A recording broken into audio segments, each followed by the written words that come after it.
ahead. Welcome to the conference. Thank you, everybody. Thank you, Dr. Shaitamji Chaudhary. Let me step in and introduce plenary speaker, Professor Chris Woodruff. Just as a bit of a background, it's not as if Chris needs much of an introduction, but still, it's nice to introduce Chris. Christopher Woodruff is a professor of development economics at the University of Oxford. Chris is also the scientific coordinator for PEDAL, which is a private enterprise development in low-income countries initiative, which is a joint initiative between DFID and CEPR. Chris is also the director of the Firm Capabilities Group at the IGC, or International Growth Center, which many of us are familiar with because they and PEDAL have generously funded a lot of research, cutting-edge research in Pakistan. On top of that, Chris is, research associated at the NBER. He's a research fellow at CEPR, senior fellow, of the Bureau of Research of Economic Analysis and Development for BREAD, and is on the editorial board of the JDE, Journal of Development Economics, and World Bank Economic Review. Chris's research is focused on enterprises in low-income countries, and he really is a pioneer in the field of experiments and firms. The one thing I can say about Chris is that besides being a great economist, Chris is an exceptional person. I've worked with Chris and interacted with Chris and miss having Chris visit us in Pakistan. But it's a pleasure to introduce Chris. And if we haven't had Chris back in Pakistan physically, it's nice to have him here virtually. So Chris, over to you. Would you like to share your slides? Let me know. I'll do that. Sure. And thank you, Azam, and thank you, Dr. Shahid, for the introduction to the conference, and Azam for your generous comments. Let me just get this up. I'm sorry not to be able to be there in person. It's unfortunate, but it's on the other hand fortunate that we've figured out this technology to the point that we're able to do these conferences virtually and still hopefully get something useful for them. You can see the screen? Yes. Okay, very good. So as you'll see, I've changed the title slightly from what was on the other screen. I wanted to focus these comments more specifically on capital for microenterprises and think about some lessons of what we've learned over the years. I've also added to my affiliation the University of Oxford, PEDAL, and IGC, and I did that in particular because a lot of the research that I'm going to talk about today that around these issues was research that was funded ultimately by DFID, FCDO in the UK through PEDAL and IGC. And I think, one of the lessons I want to draw from this is that I think the research is pushing us forward, is helping us figure out the right way to get capital into microenterprises. And so I want to make sure that message gets across. And again, a pleasure to be here. So let me jump in and just say, suppose a donor wants to generate growth in microenterprises by making available $200 to 1,000 microenterprises. Should the donor use grants or loans to do that? And what do we know from the research on this? Well, just in a broad kind of framing sense, with loans, the enterprise, of course, only gets to keep the returns in excess of the principal interest payments. That's how the market works. That's how we make sure that the investments that are made exceed the opportunity cost of the capital that goes into the investments. But that might restrict the class of investments, the type of investments that the enterprises can make. And particularly with a short-term loans, and many of the loans available to microenterprises are of a term of a year or two. And so particularly with short-term loans, it may make it difficult to invest in long-term assets or assets that have a return realized over a longer period of time. Enterprises may also not want to take the risk of borrowing, and I'm going to focus quite a bit of the discussion today on thinking about risk and how we address risk in loan markets. But on the other hand, as has been pointed out, loans focus the capital on investment, and they may also induce effort, partly in response to the increase in risk that the entrepreneurs are taking on with loans. And that focus on investment and the inducement of effort may be an important part of what's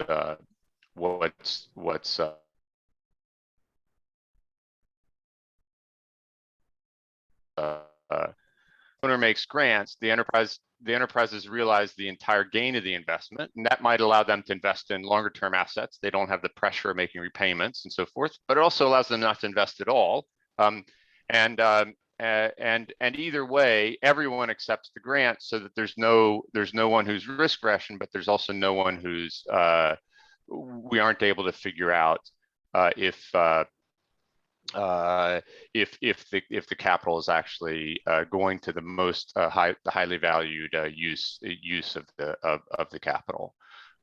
So my objective in the next 35-40 minutes or so is to just reflect on what we've learned in the last 15 years or so about getting capital to microenterprises through either grants or loans.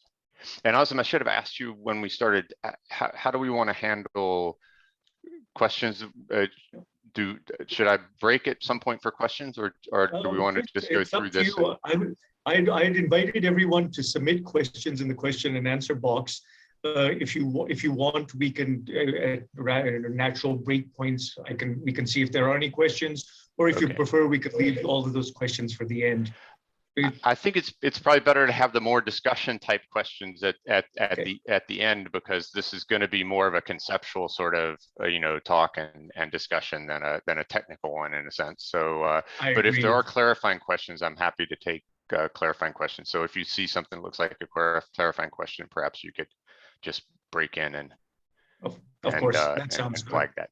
Okay, thank you. Okay, so I'm gonna start this. As I say, I want to reflect back on what we've learned in the last 15 years, and I picked 15 years in part because it's been now actually 16 years since Suresh Damel and David McKenzie and I undertook what we call the Sri Lanka Microenterprise Project, in which we gave grants of $100 or $200 to about 2/3 of a sample of 600 microenterprises in Sri Lanka.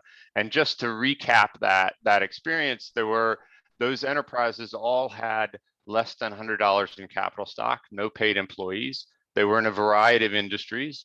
They were roughly half male and half female, and aged 20 to 65. Located in 3 different zones. I'll show a brief map in a second.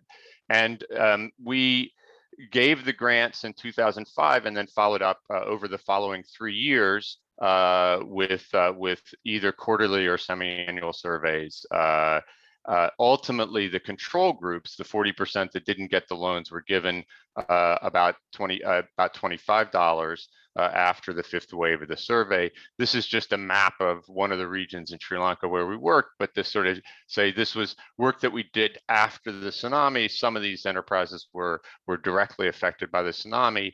These returns to capital that we look at in the short run, we focused mainly on the inland firms, but in the longer run, we've gone back to look at returns over a longer period of time.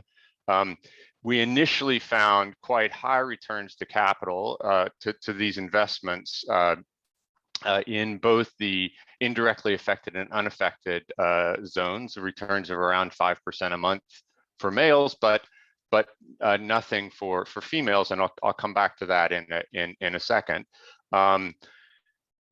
At a later point in time, we did a 5-year follow-up the enterprises, and we measured returns again at 0% for females, but 12%, roughly 12% per month, and I should say these are monthly returns, 12% per month for males. Neither of those were significantly different from the estimates that we had at an earlier point in time. So while it looks like the returns are accumulating for males, statistically there's no difference between the initial returns and the later returns. And we're now kind of looking at data from a much longer term follow-up, so 10 to 13 years beyond the original experiment, and focused not only on the enterprises but also on the grantees. And this is a summary of what the returns are by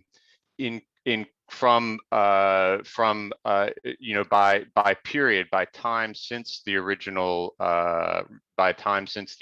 grant. And we see that for males we continue to see a positive return of the grants in the enterprises. That is, profits of the enterprises continue to be higher even 10 years after the grant. This is not what a lot of other grant programs have shown, but in our case at least we're seeing continued returns and continued lack of returns for females. Now, we see something, and this is, I think, why there's not a paper yet on these on the longer term follow-up. We see something that's a little bit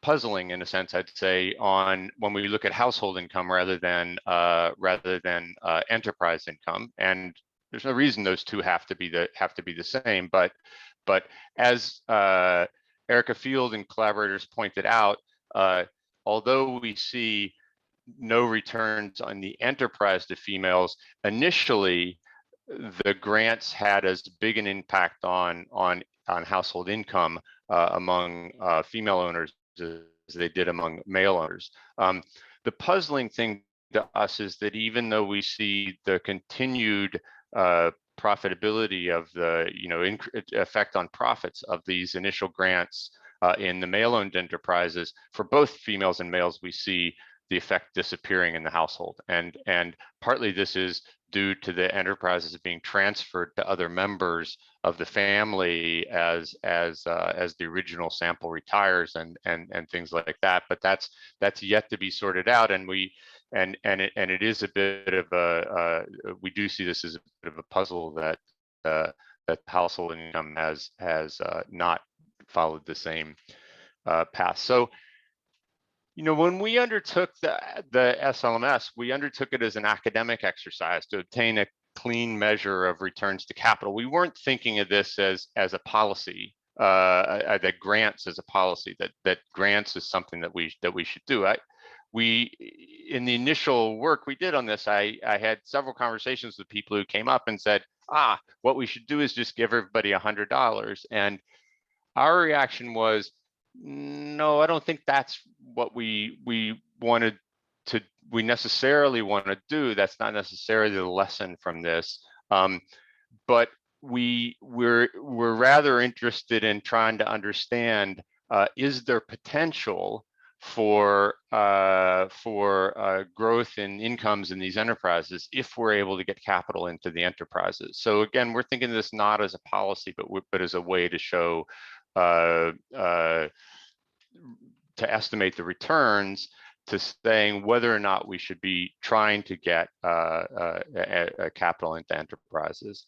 So, for example, if the returns to modest-sized grants are quite high, then we should expect microfinance, which makes similar-sized loans typically, to have quite large effects as well. And I think that was the spirit of what we wanted to do, was to say, let's look at grants so that we can see whether they're likely to have an effect, there be an effect of loans, potentially even among enterprises that aren't willing to take a loan. So there may be lots of reasons that enterprises don't take a loan. They may be credit constrained from the supply side, they may be risk rationed from the demand side.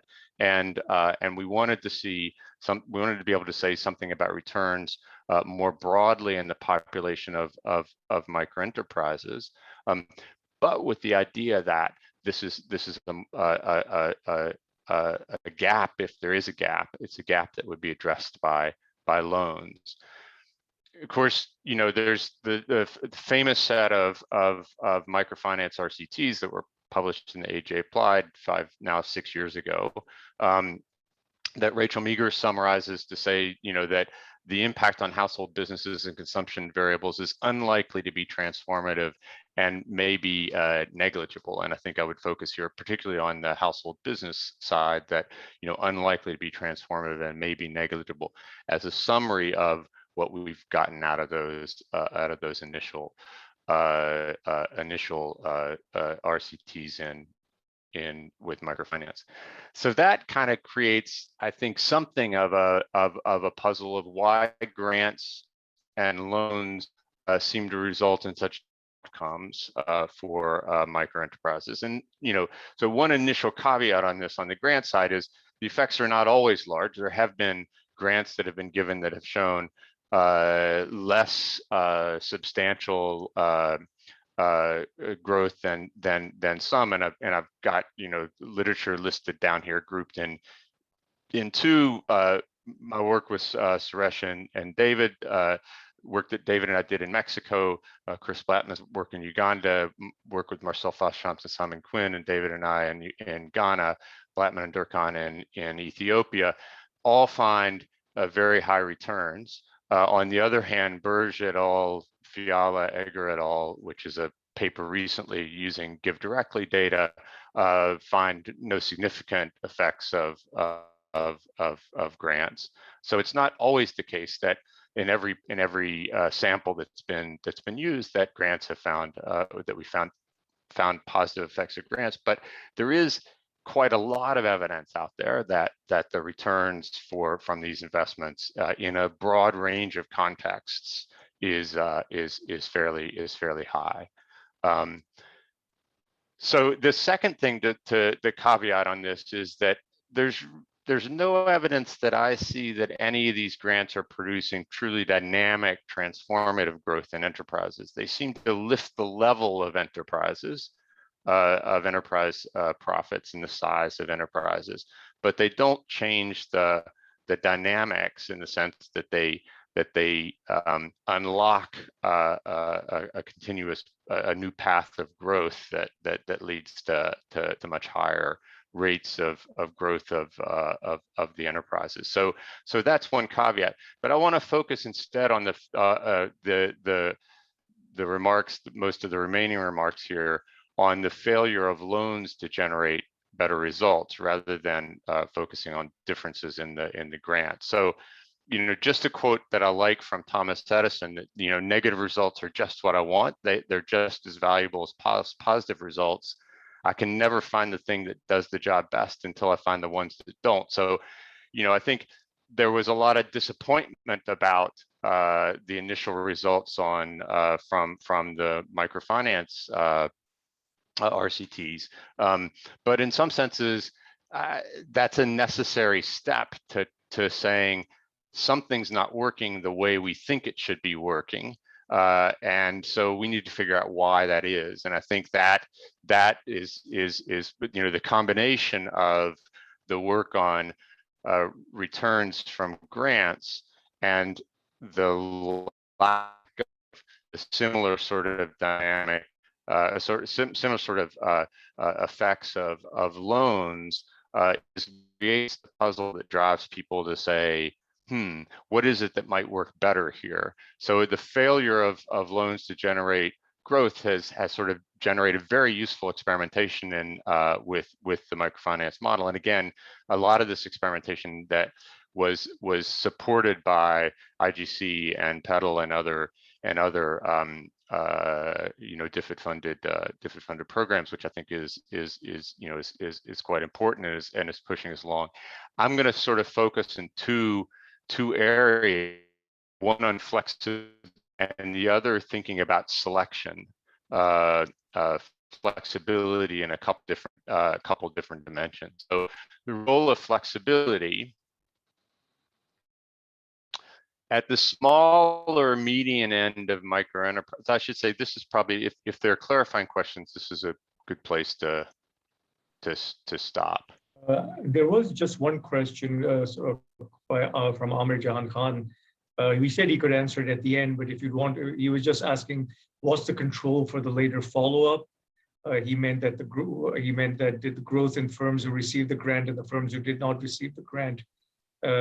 Is there a persistent difference among control and treatment over the years? If you want to take that now, I think that's more clarifying.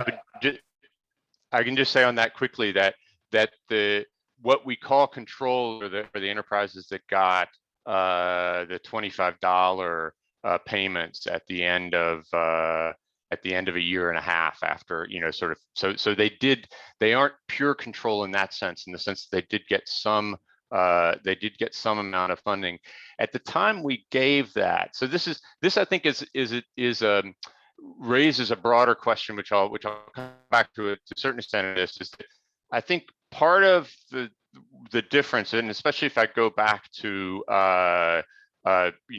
for example, Egger et al. In the Give Directly grants, part of, I think, what happens with grant, the framing of grants is going to matter a lot. What is it that people are told the grants are meant to be used for? Obviously, cash and so forth is fungible, but people do respond to the way you frame things, and so we framed the larger grants as intended to apply to provide funding for use in the enterprise, and we framed the $25 payment grant as compensation for the surveys. At the time we gave those $25, we didn't see any evidence that money went into the enterprises. Now, it's a small amount of money, so it would have been hard to detect it going in, but we didn't see any effect of that money going in. So we call those pure control, but it's a fair point to say that even in the what I showed before, the comparison of treatment versus control, the control in fact did receive some modest amount of cash as a result of the comparison group. The comparison group is the people who got the small grant, the small compensation for survey work. So, let me sort of start by thinking about the role of flexibility, and I think this is going to lead into a discussion of risk, which is, I think, the really kind of this one of the central places where we've made some progress, and where I think we need to make more progress, and the model of getting capital to small enterprises really needs to be pushed forward. And I told Mohammed Mekki yesterday that this talk is really just a long introduction to his talk a bit later today, because I think that's when I get to that's the direction that I think one of the directions we really need to be pushing, is kind of thinking about risk, but this risk is tied up in this idea of flexibility.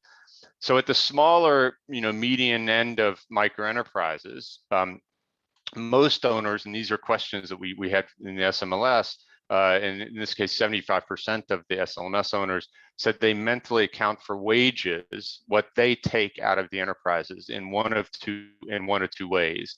Either they have a set amount in mind that they need to meet household expenses, and if they make more than that in a given month, they just leave the money in the business, or they have a set amount that they need for household expenses, and if they make more than that, they take the additional funding out. So they're always going to take that money out. The first of these is going to let the business assets drift up, and the second won't. But either is going to be difficult if profits are less than what the household expenses are for a very long period of time. And that means that we need to think about the cash flow effects of loans and loan repayments, and the risk that these loan repayments create for for not being able to meet household expenses or having to decapitalize the business in other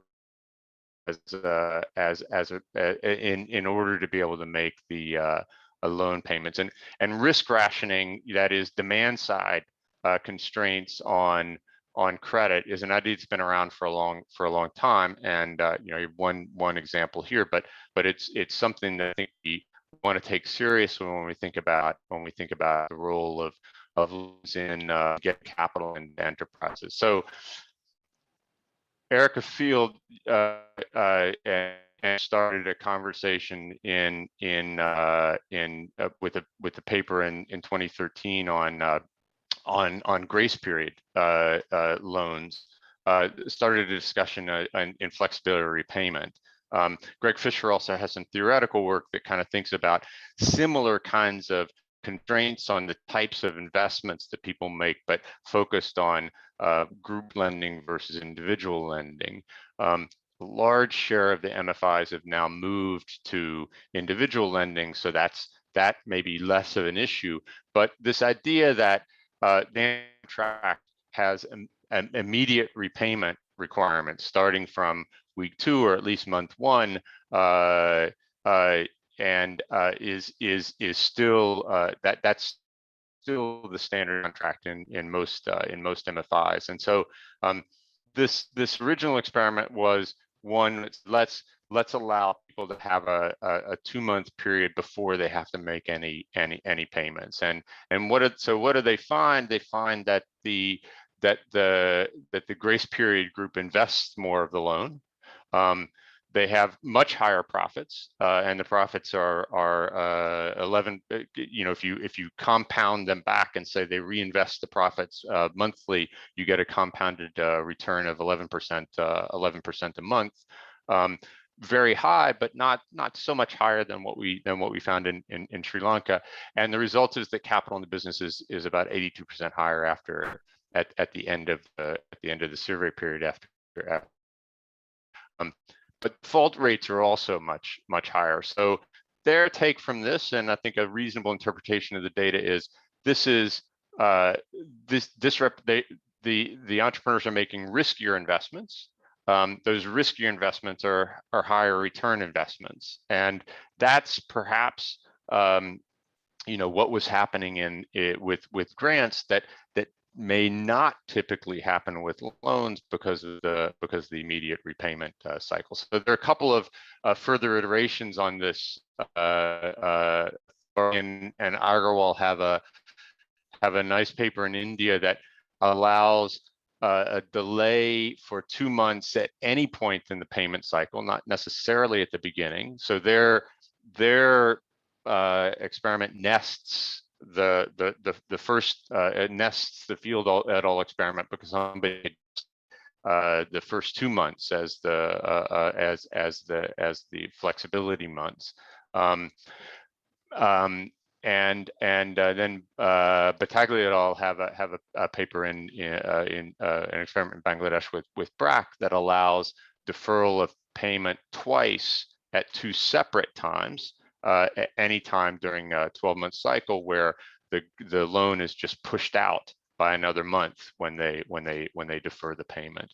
And so what do we learn from these investments? Well, I think essentially all of them have show us that entrepreneurs take higher risk investments that have higher returns. That through Field et al. And Tech et al. Barboni and Agarwal is interesting because this is they sort of show when do people do this. They do it either during the festival season. So if they're a small retailer or some sort of food stand or food or things like that, there's a surge in demand. It's not clear that makes it a riskier investment because the demand is fairly predictable at that time, but they may not have the capital to be able to increase inventories and so forth to meet that demand. The flexibility in the loan allows them to do that. So that's the that's the sort of thing that seems almost a no-brainer in the sense of this is the time you want to get money into the enterprises know when that time is, and the flexibility gives them the ability to do that. Only field at all find these neither Barboni and Agarwal or Battaglia et al. Find higher default rates, and both have, I'm not doing justice to the depth of the papers, both have a lot of discussion about who selects into these flexible contracts and so forth, and especially Barboni and Agarwal, for whom the flexible contract is slightly more expensive. There's a decision that has to be made, and they go through quite a careful analysis of who it is who selects into that. You know, the sense you take from this is actually these entrepreneurs know themselves pretty well. They're pretty sophisticated. They may be present biased, but they're sophisticated. They're sophisticated present bias, and they know when they should be taking these types of contracts and when they shouldn't. And so therefore the default rates don't change. And it's possible, again, there are very subtle differences in some of these experiments that we often miss. Field et al. Assigned people to one group or another, assigned them to the grace period or not randomly. Barboni and Agarwal at least allow people to choose which of the regimes they go into. So some of their treatment areas have only a standard contract. Some have this optional flexible contract that's slightly more expensive, and people are allowed to self-select into it. Again, these are lessons in terms of the mechanics of how we would implement these that we want to pay attention to. But the broader point in this is to say, look, the flexibility seems to allow people to make higher return investments that have higher risk, but that where that risk is worth the extra return that they get. This suggests, you know, to me, this whole line of research suggests that risk sharing is, you know, the risk is constraining how the loans are invested, and that risk sharing is something that we should be focusing on, that we should think about. Are there ways to ensure the entrepreneur against at least some types of risk that reduce the risk from taking loans? So the ultimate innovation here would be a microequity contract. I mean, I think, again, sort of stepping back and reflecting, one of the things when we did the initial returns to the Sri Lanka Microenterprise project, you know, it's quite notable that there's a huge amount of variance in outcomes in these enterprises. And when you think about these, and the returns are quite high. So you have these high risk, high returns investments. You know, any sort of standard finance model would say that doesn't sound like debt, that sounds like equity. And so, you know, the ultimate innovation here would be a microequity contract. So, you know, Suresh and David and I, you know, sort of naively tried to implement this all-in-one giant leap into microequity. And, you know, we have a paper now that describes what we think of as a failed experiment, attempting to make the full leap into microequity contracts. In a variety of enterprises, we made an investment of roughly $5,000 on average, with a royalty-based revenue sharing in lieu of a fixed interest. The principal could be paid either through a fixed payment or through the royalty rate, and the share that was paid through the royalty rate was a choice variable within a range, was a choice variable given to the entrepreneurs that we invested with. It failed.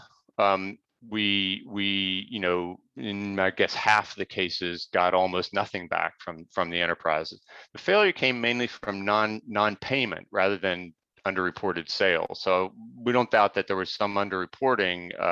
You know, measurement, monitoring, all of these things are quite difficult in contexts where there are no external accountants. I won't say these were enterprises that kept books. We had books. They probably kept more than one set of books, and they didn't have they didn't have an external accountant to be able to verify what the books were. But that wasn't the main source of the problem. The main source of the problem was people just didn't pay.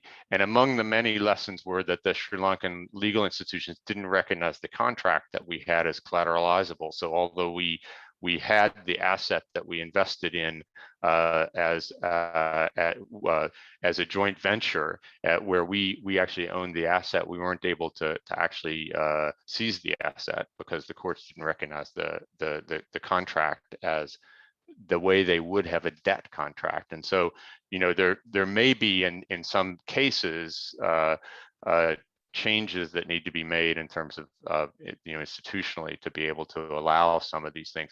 But I think the broader lesson from this is just that this was a leap too far. So there's some more recent, more manageable and much more successful steps in this direction. One, this Barial paper in Pakistan, actually, that uses the rental contracts rather than fixed loan contracts for lumpy assets. And the rental contract, although it doesn't take all the risk away from the entrepreneur, it does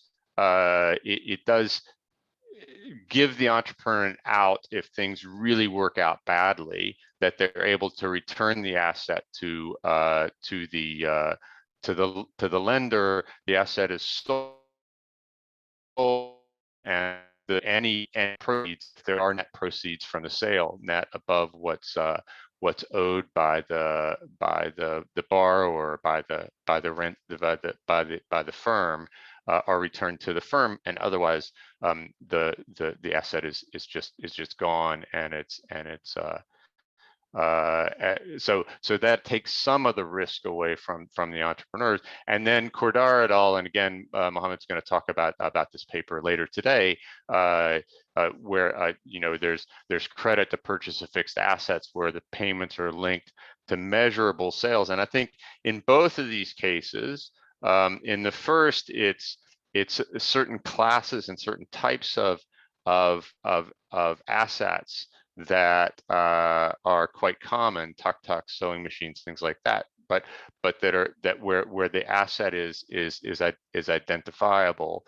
And in the second, it's a setup which you'll hear from Mohammed later, where they have very good measurement of sales. So this issue that again wasn't the main issue that we faced, but in typical micro enterprises is less of an issue in their context. And I think, if we're going to make progress in this area, it's probably going to be along these kinds of lines, where we pick out first places where the circumstances allow some sort of equity-like contract. And most of these are not going to be pure equity investments. They're going to be some sort of hybrid debt contract where there's risk sharing involved, and where there's a significant and substantial amount of risk sharing involved that allows people to make much riskier investments in a way that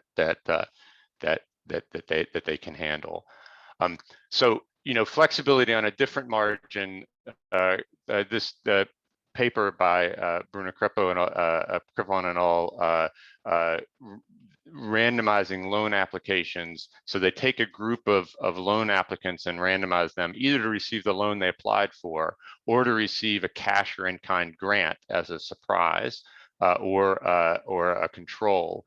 And so this is one of the few papers that's out there that actually does a direct comparison of loans and grants, where the two are randomized across the two. The in-kind grants have the largest effect on enterprise outcomes. This is, by the way, in Egypt. So in this context, the in-kind grants have the largest effect on enterprise outcomes relative to either the cash grants or loans or control, both at the extensive and intensive margin. But it comes at the expense of wage work. So what they find is the flexibility of having cash, either as a grant or as a loan, allows people to make a choice between whether to invest in a business or instead to pursue wage work, where the in-kind grant that gives them some asset for a business forces them into a business. And so they find that income changes similarly in all three treatments, even though the enterprise outcomes are much more significant and much more substantial for the in-kind grants. One sort of, sort of almost aside on this, we might say, what is it that capital is doing in these firms? And I think, again, this is something that we really need more work on. We need to think more about.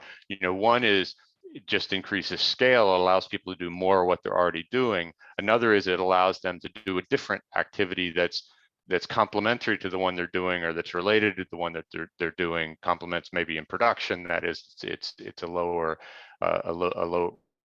relatively low cost addition to what they're already doing.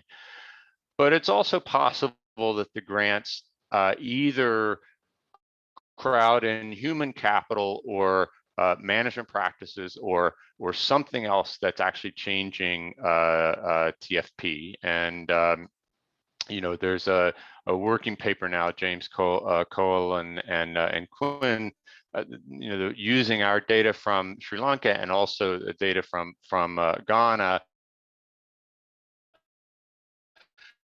to look for, in a sort of structural model sort of way, look for grants cause a change in TFP.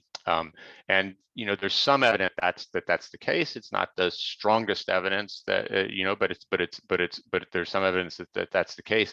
And there's some suggestion that this comes from a move from a shift from liquid, that is inventory type invest, to lumpy capital goods over time. So there's a sense in which we sort of surprise these enterprise owners with a grant. Tomorrow we're going to go buy you some capital. Well, tomorrow I have to decide what to do. Let me just buy a bunch of inventories. I can always sell those off and then decide what to do with the cash later. And that's what we found. We found lots of people investing in enterprises.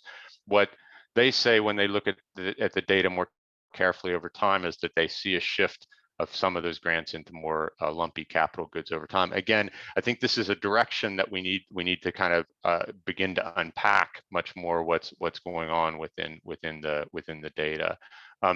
A second sort of almost aside on this before I shift to selection and then wrap up, is there's a question about graduation of from microenterprises and sort of scaling up and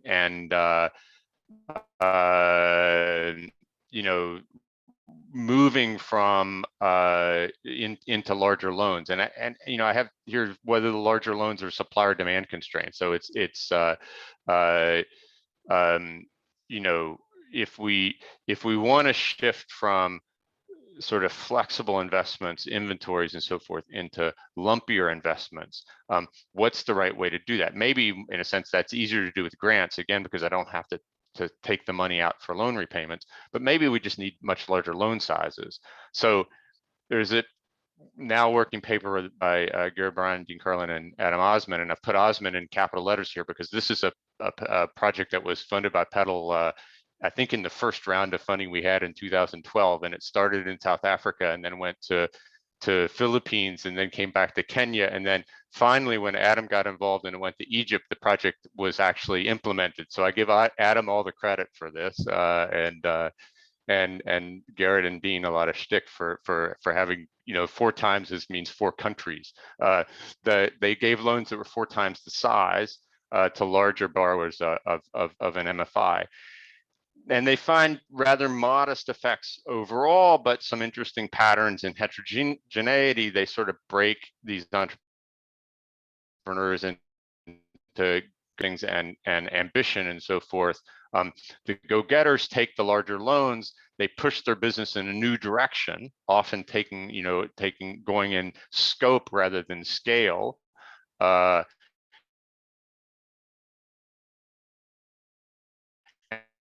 They fail. On the other hand, take somewhat smaller loans. They think about scale rather than scope. They try to build up and grow their investments incrementally in a safe manner. They're more successful. And we should think that banks prefer this, of course, because banks don't get the upside when firms succeed, but they take the downside when they don't. thing might be particularly fruitful directions to go, and partly because banks are focused on reducing risk, we might wonder whether they're in the best position to determine who the go-getters are, and to make the right bets. So, they may be particularly well suited to understanding how to get enterprises to do incremental things that allow them to have the cash flow to make the loan payments and not take such big risky scope type investments that might pay off in a big way, in which case the banks get their return, or not pay off at all, in which case the banks lose their money. So there's some work out there that suggests that, in particular this Beeman et al. Paper that says that, that grants, people who have applied for loans do better with grants than people who have not applied for loans, and that suggests that maybe the banks are able to kind of determine who things are. So the last part on selection of, to what extent do we want to think about selection of who gets the grant or the loan as being kind of the key. I'll show you 3 graphs here from 3 very different contexts and different experiments. This is from the Banerjee et al. Paper on gung-ho entrepreneurs. And even among the gung-ho entrepreneurs, you can see, this is a quantile regression. You can see that the effects of these grants are, mostly in the upper quartile of the distribution, right? So sorry, the effects of the loans are mostly in the upper quartile. So this is a paper that says, look, these loans work for the gung-ho entrepreneurs, but even then, among the gung-ho entrepreneurs, it's the effects are focused among a minority of the entrepreneurs.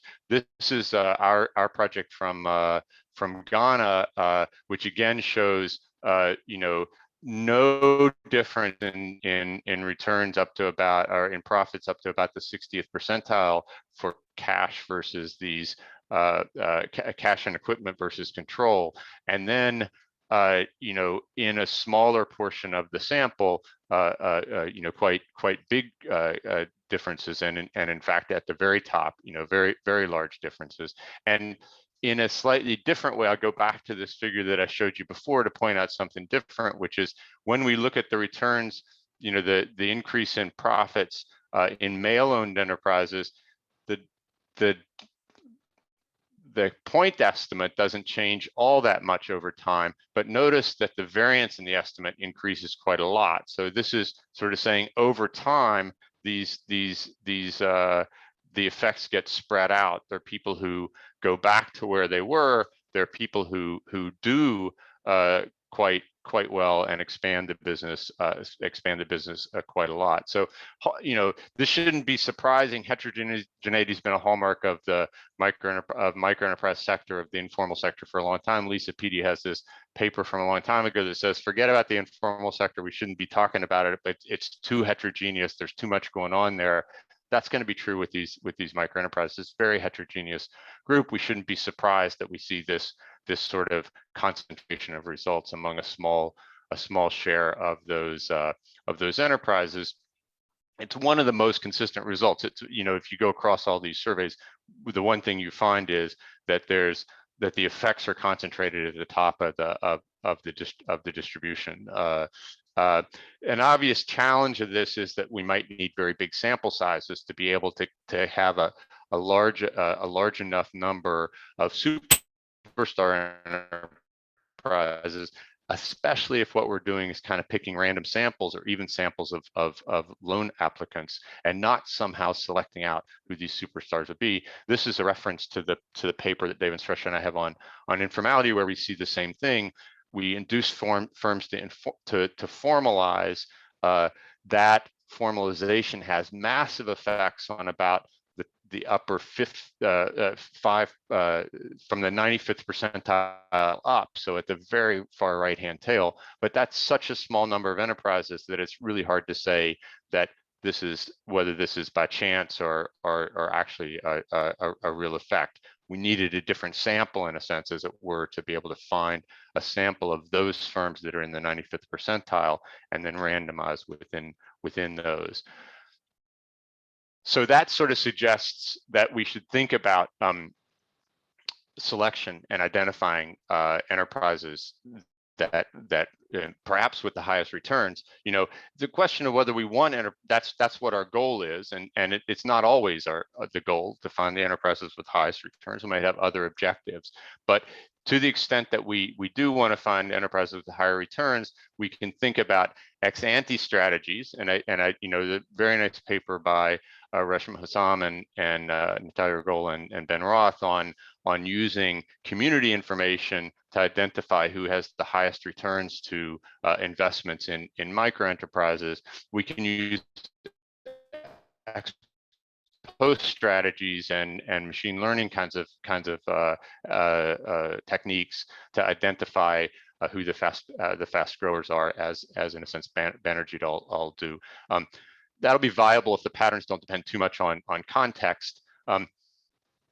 Also a question of whether capital may need to be bundled with something. And again, you know, risk sharing is one thing we might bundle it with. Basic skills is another thing we might bundle it with. And strategic advice is another thing we might bundle it with. And so, you know, if the objective is really dynamic growth, then this whole sort of selection thing is likely to be the most important, you know, the most important issue. You know, when we think about incubators and accelerators, a large part of what they do is identify who are the right entrepreneurs to get involved in these things. And when we're really kind of trying to think about really fast growing, booming investors, that's what we might want to think about.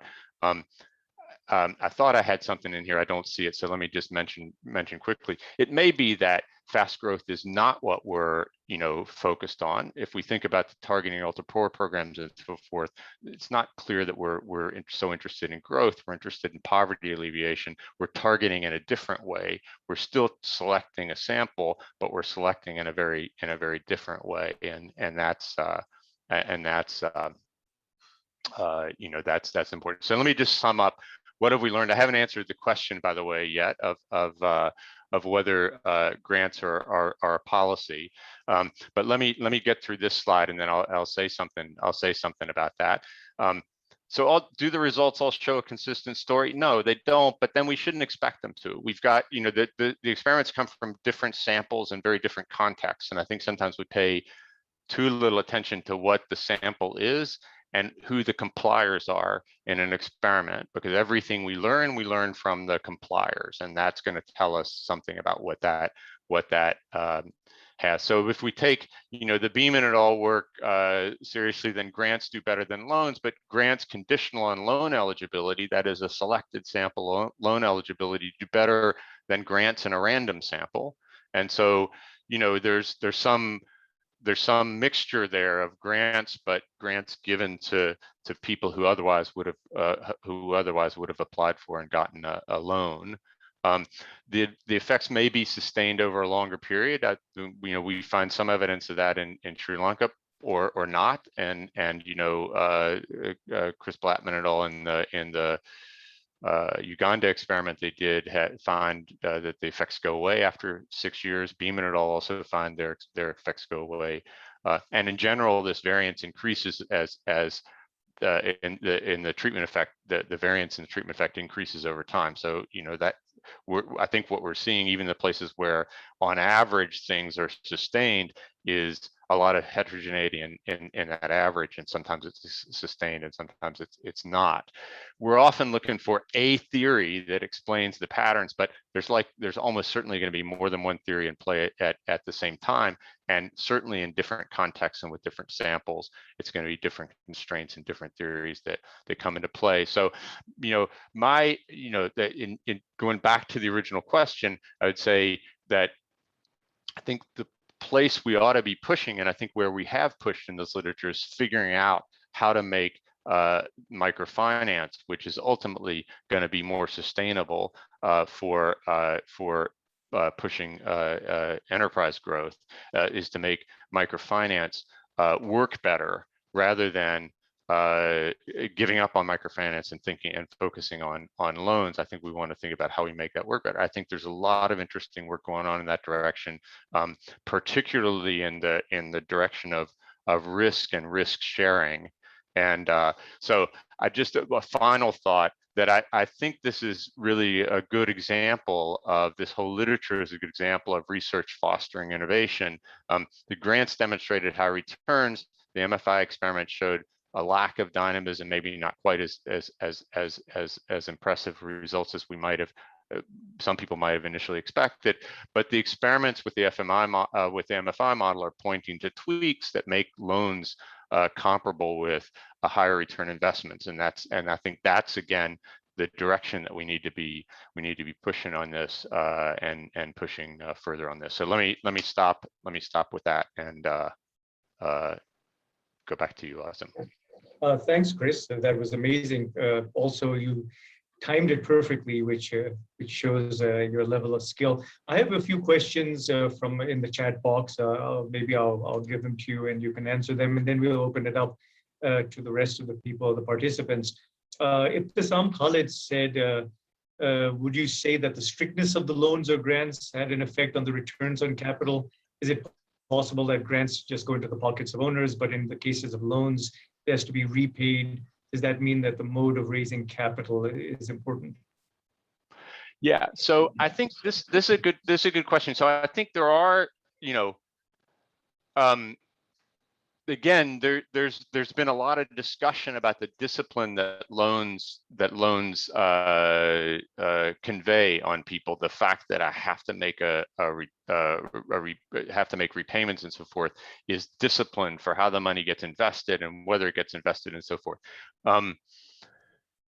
I think that there's an increasing amount of evidence that and so that's one thing. And then there's also, I think, a sort of sense that if you give people money, it gives them an excuse to be lazy, and they work less. And I think that the evidence suggests the latter is not true. That I think even when we gave grants in Sri Lanka, we found that people worked harder, which is, even though I don't have to make loan payments, that's what I'd expect in a model where physical capital and labor are complementary to one another. So I'm running a store. It's gonna be more valuable to run the store if I've got more inventory to sell, and so I'm going to work longer to do it. And I think that's what we found. And I think that's one thing. If you look at the data from Give Directly and some of these other sort of grant programs, you don't see people, and targeting ultra poor as well, of course, you don't see people working less, you see them working more. And so I don't think there's a lot of evidence that the grants are not inducing people to work more, even when the grants are not framed as being about an enterprise, as would be the case in Give Directly, and even when they're given to broader samples of people, I don't think we see evidence that it crowds out labor. So on the loan side, of course, I think this goes back to the question. Yes, the MFIs are very good at inducing repayment. It may be that the model needs to be tweaked a bit in order to get them to induce investments that are more profitable and more high return in investments. Okay, thanks, Chris. We have another question from Shujat Ahmed. Why don't we ask Shujat to unmute and then ask his question? Okay. Thank you, Azam Sir. This is Shujat from SPBI Islamabad.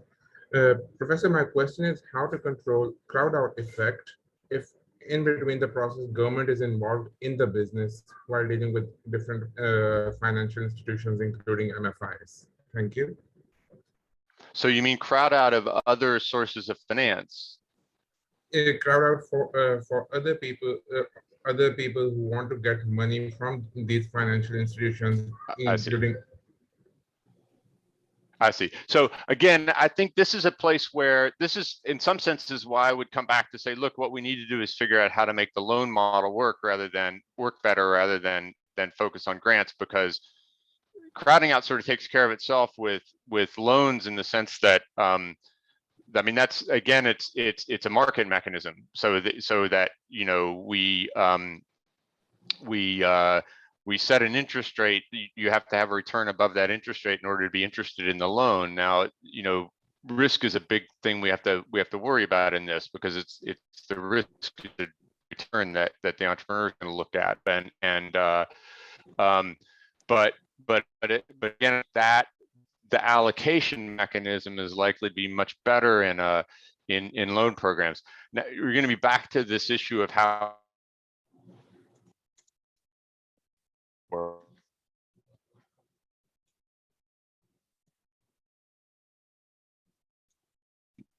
is, and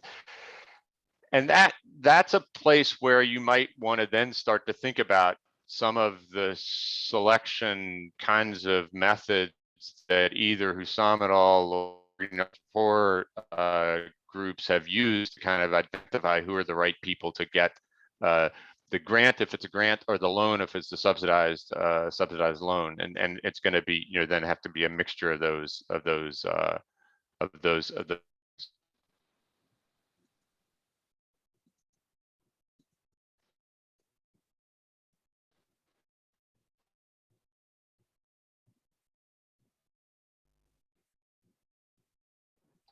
Have I lost people?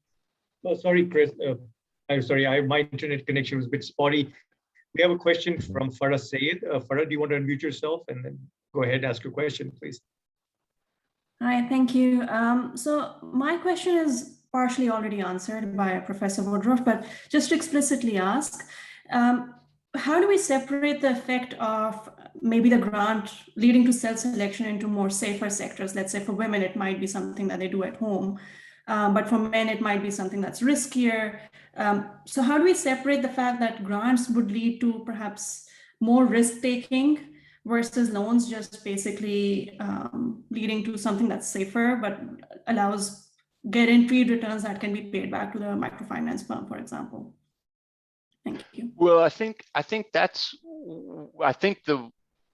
if I understand the question right, I think my response to that would be, this is where we have to somehow figure out ways to make the loans less risky. That is to sort of add these kind of some sort of insurance risk sharing mechanism to the loans, so that we begin to see, and I think where we've done that, what we see is that the types of investments, I'm saying types probably a little bit too loosely, because I'm not sure we've looked quite carefully enough at what people are investing in, but certainly the returns on investments and the riskiness in the investments seems to get closer together in the experiments that have for example, in the experiments that with loans that allow some sort of grace period, the riskiness of the investments increases. That's pushing towards the types of investments people are making with grants, and I think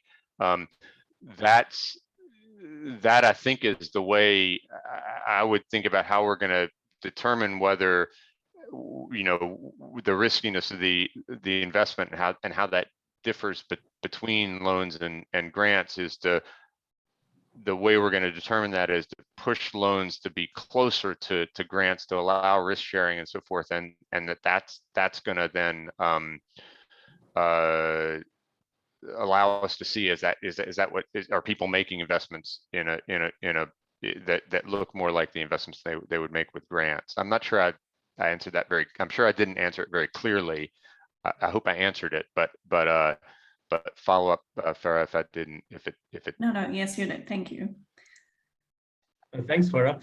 Chris, I think we also have a question from Delaney Gunawardena. Delaney, why don't you go ahead and unmute yourself, please? I'm worried about this one because Delaney will have inside information, so sure. I should worry about the question. Hi, Delaney. Hi. My question is really, you guys found that in Sri Lanka, women didn't make profits, and that seemed, to be in some ways expected because of the gender kind of implications of how the grants were used and so on. But in this paper by Crepon that you talked about, they find that men don't make profits, male enterprises don't make profits. And I was wondering whether you had thought about that and what you make of that. I guess my reaction to that is I think the contexts are going to be very different in different circumstances, and in that case, what they seem to find, the grants loans crowd out wage work for men because men are working in the wage market, or they're doing these enterprises, so it crowds out wage work. And for women, it crowds out unpaid work in the household, so they're doing more work in more paid work overall. That suggests a labor market that has a very robust wage market that I guess I would have said in Sri Lanka that most of the microenterprise owners that we were dealing with didn't have the option of going out the next day and finding. They might have found day labor work, but they wouldn't have gone out and found sort of longer term employment, wage employment. And I think those kinds of things are gonna matter. When we went from Sri Lanka to Ghana, we went to West Africa in part because people said, look, that's a place where women's labor force participation rates are much higher than they are in Sri Lanka, where the context is very different, and you'd likely find something different. We did, but there we found it, and again, I wouldn't read too much into any one experiment, because at some point the samples get small, and you create questions, you don't give answers. And I think the question we create is, we did see returns to the grants for women there as well, but only when they were given in kind and not when they were given in cash. And so there's a story there that it's something about capture, and somehow the cash that's given as cash is thought of as coming into the household, while the in-kind grants are thought of as are separate, and so forth. So I certainly think those kinds of contexts matter. We're unlikely to be able to do enough experiments to sort of unpack all those contexts one at a time. So it's going to take stepping back once we have enough data from enough experiments, and take stepping back. And again, we're beginning to see this happen now, stepping back and kind of thinking more theoretically about why is it in certain contexts things go one way, and why in another context do they go in a different direction. But I think that I did note the results in Egypt, and I thought that was quite interesting. As I say, I think the is going to matter a lot, and in Sri Lanka, I mean, I guess this goes back to the question about labor and labor effort as well. There was a group in particular of women who were in very low wage, very low earning sectors in Sri Lanka, that our impression was their goal was just to get enough money to have some autonomy and a bit of spending money, and that the grant actually did crowd out in that sector, in those sectors for some period of time. And so again, I think the contexts are all going to be quite different in this, and yeah. So I don't know enough about Egypt to know exactly what situations there, but I would have interpreted those results as saying that suggests there's a fairly robust wage labor market, that people are being crowded out of that into business. Thank you. Thanks, Chris. We actually have a question from Priya Zafar. Priya, do you want to unmute yourself? And welcome. Please go ahead and ask.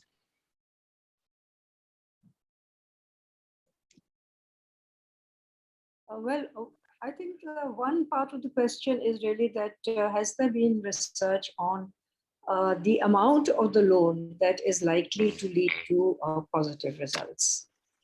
And because some of the research that's been done on MFI and on the recipients in Pakistan is showing that the size of the loan matters. So if the amount is very, very small, it's not likely to lead to any great investment in enterprises. The other thing, that a point that is coming out of the research is that if a loanee takes repeated loans, the results are much better rather than expecting positive results from a one-off loan amount. Do you have any comments on that? Yeah. So thanks for your help. So on the second, I guess I would just ask whether that's just a selection issue, that the people who take second loans are, I mean, if the first loan didn't work out, then I won't take a second one, and if it did work out pretty well, then I'll take a second one and continue. So I should expect that there's going to be a sorting process, and that the people who take loans repeatedly are likely to be the ones that now there may be more to that evidence than that, but that's one thing that comes to mind there.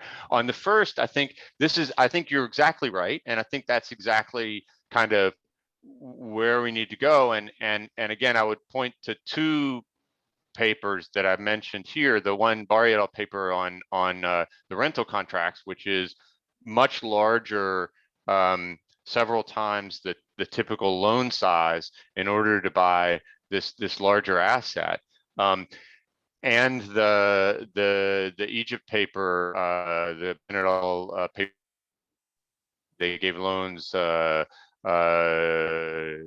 times, and I think it was the control group there, I think was 2 times the normal loan, and the treatment group was 4 times the normal loan. You know, I do think that's one of the frontiers on the research side as well, is figuring out how you scale up these loans, and there's risk on either side that you have to somehow deal with, right? There's risk on the lender side because suddenly I'm jumping to a different level. There's a sense, and in fact, where the Egypt project came from was a sense that the MFIs don't want their best. So what you need to do is have people graduate out of MFIs into something more like the normal banking sector, but the MFIs don't want people to their best borrowers to leave. They don't want them to graduate because they're the best borrowers. So therefore, they're less likely to share information with the banking sector about repayment histories and things like that. They tend not to join credit bureaus and so forth because they don't gain from the credit bureaus, and they may lose if they're losing their best customer. So I think there's a constraint there that somehow needs to be worked out. The original project on the Egypt project was one in which they were going to pay they were going to somehow compensate the MFIs for giving information about their best clients to the larger lenders. That design never got off the ground, but I think that's somehow something needs to be worked out there on graduation out of that. The Pakistan rental contract points the risk on the other side, that jumping up to a different level of borrowing is putting risk on the borrower as well. And that also needs to be addressed. And so there, the rental contract is an attempt to address that. But I think somehow bundling the loan, the larger loan with some sort of insurance on the entrepreneur side may be important. And of course, that insurance on the entrepreneur side is reducing the incentives for effort and so forth of the entrepreneur, which is then increasing the risk on the lender side. So that's the tension there. And I think what needs to be sorted out is what's the best way to deal with risk on either side as we really sort of scale up the size of the loans. Absolutely, that's one of the places where I think more work is needed, and we're gonna, we need to figure out how we breach that gap and get people to jump beyond the typical size that MFIs are lending. Thanks, Chris. I think we'll end on that note. I wanted to take this opportunity to thank Chris for taking the time. This is an amazing lecture, and it's really a pleasure to have Chris join us and share some of his cutting edge research.